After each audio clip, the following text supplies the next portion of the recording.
հարգելի հետևողներ, կսկսենք Anti-Fake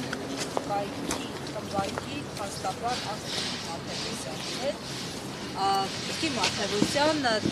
ձեր երկու այսպես ոլորտներն էլ, որոնց առնչվում եք, ուղիղ կապ ունեն մարդու իրավունքների հետ եւ հատկապես վերջին իրողությունների համատեքստում թիրախավորված են նաեւ լրատվամիջոցները, թիրախավորված են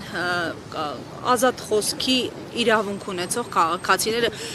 Նախորդ ակցիաների անդրադառնալով, ամփոփելով, ինչ արդյունքներ ունեք մինչ այս պահը եւ այս ակցիայի ուղերձը որն է եւ ինչ եք ակնկալում։ Ասեմ, որ Anti-Fake իշխանությունների թիրախում ոչ թե վերջին շրջանում է հայտնվել, այլ իր գործունեության մեկնարկի պահից 2019 թվականից, իսկ դե Նարեկը միշտ եղել է այս իշխանությունների թիրախում պայմանավորված իր ակտիվ քաղաքական գործունեությամբ։ Ներողություն եմ խնդրում, այդ մի հատ պատասխանի էլի կարևոր է կներեք 1000 անգամ։ Ուրեմն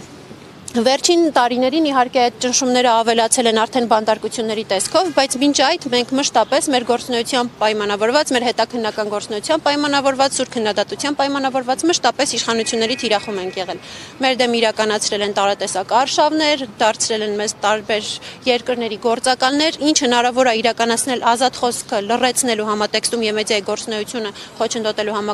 համատեքստում իրականացվել է մեր դեմ։ 2023 թվականին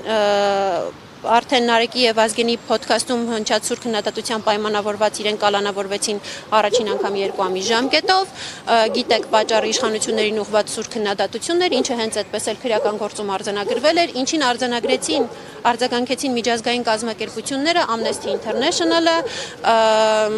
Freedom House-ը եւ այլ լոկալ եւ տարածաշրջանային կազմակերպություններ իրավապաշտպանական եւ լրագրողական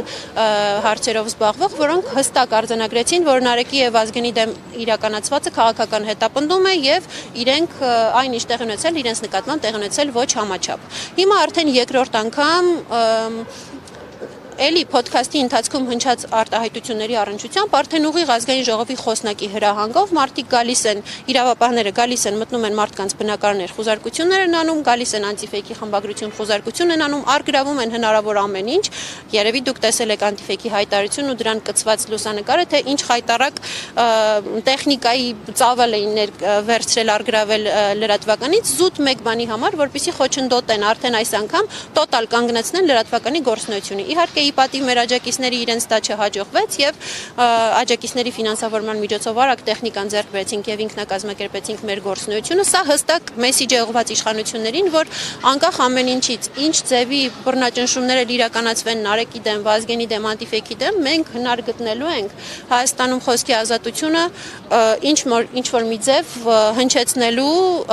պայքարելու Հայաստանում խոսքի ազատության համար, մեդիայի ազատության համար եւ մենք մեր մասով առնվազն դա անելու ենք եւ ամոթանք ենք տալու բոլոր այն միջազգային կառույցներին, բոլոր այն դեսպանատներին, ովքեր տարիներ շարունակ միլիոնավոր դոլարների ներդրումներ են արել Հայաստանում ժողովրդավարական արժեքների տարածման, Հայաստանում ազատ մեդիայի գործունեության, Հայաստանում խոսքի ազատության պաշտպանության համար, բայց այսօր այս խայտառակ աբսուրդային բռնաճնշումների առնչությամբ լռում են, դեռևս լռում են։ Մենք բազմաթիվ ուղերձներ ենք հնչեցրել, հայտարարություններ ենք տարածել հույս ունենալով, թեկուզ 1% հույս ունենալով, որ ամեն դեպքում արձագանք լինելու է։ Դեռևս արձագանք չկա եւ սա մարդու իրավունքների միջազգային պաշտպանության օրվա առնչությամբ հերթական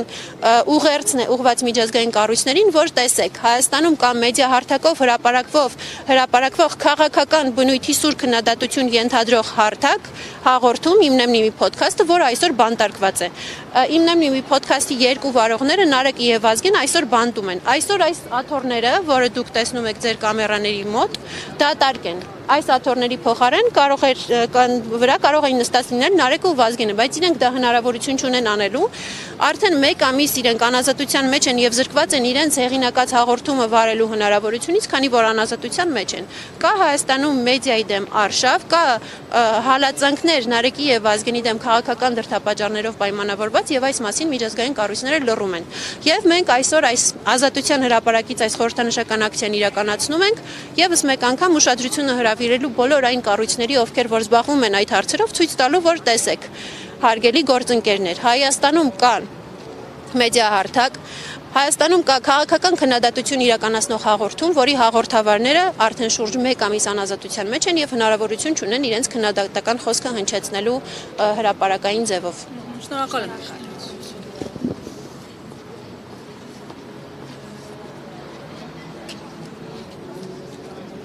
Հարգելի հայրենակիցներ, Ազատության հրապարակում շարունակվում է ի պաշտպանություն քաղբանտարկյալներ Նարեկ Սամսոնյանի եւ Վազգեն Սաղաթելյանի ակցիան։